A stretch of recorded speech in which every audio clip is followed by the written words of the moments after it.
36. अत्रे पुत्रदया पुरा त्वम् अनसूयायां हि दत्ताभिदो जातशिष्यनिबन्धदन्द्रिदमना स्वस्तशरन् कान्तया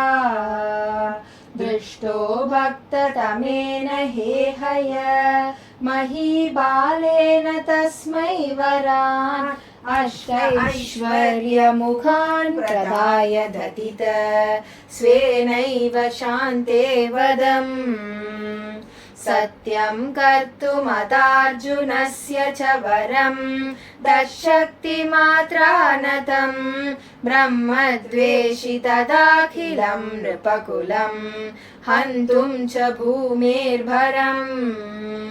सञ्जातो जमदग्नितो भृगुकुले त्वं रेणुकायां हरे रामो नाम तदात्मजेश्वररज पित्रोरथा सम्मदम् सर्वत्र गोविन्द नाम संकीर्तनं गोविन्द गोविन्द लब्ध्वा नायकनश्चतुर्दशवया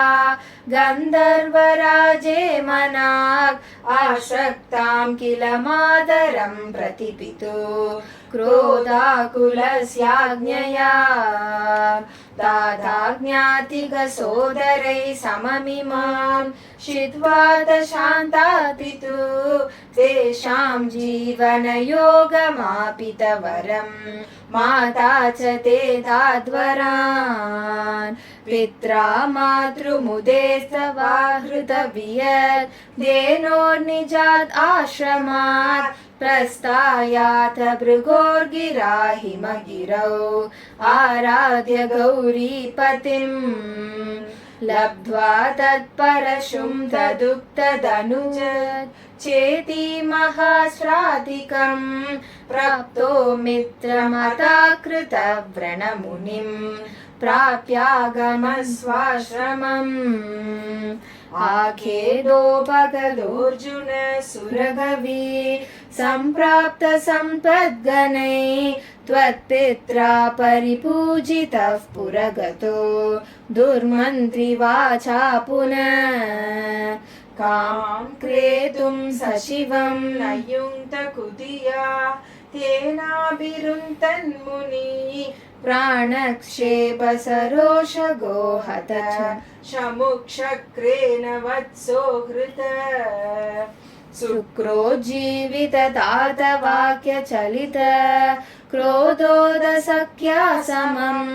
बिभ्रत्यातमहोदरोपनिहितं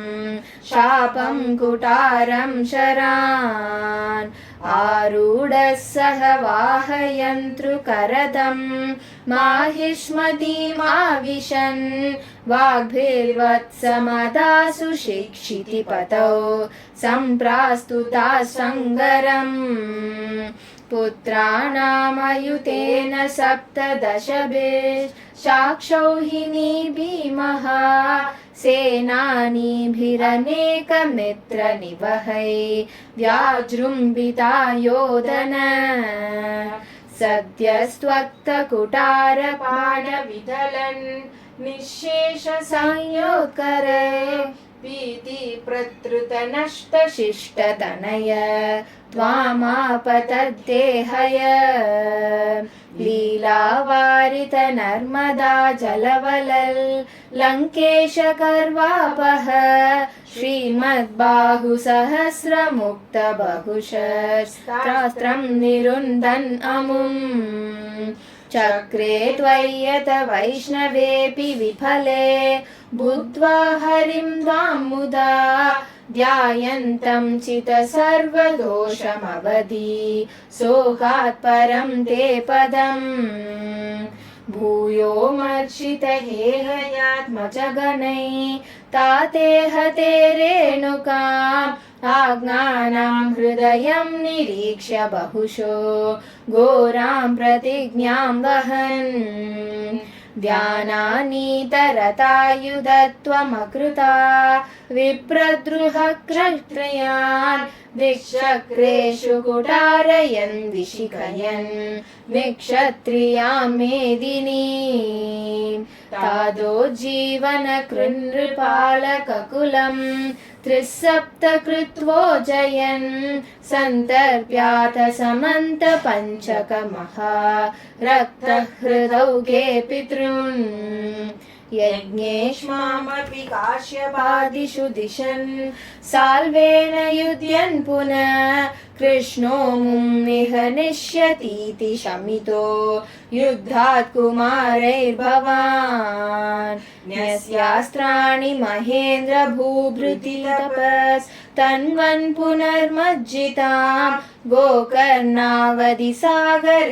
धरणीं दृष्ट्वार्तितस्तापसै ध्यातेश्वासधृतानलास्त्रचकितं सिन्धुं शुवक्षेपणात् उत्सार्योद्धृतकेरलो भृगुपते वातेश संरक्ष माम्। सर्वत्र गोविन्द नाम संकीर्तनं गोविन्द गोविन्द।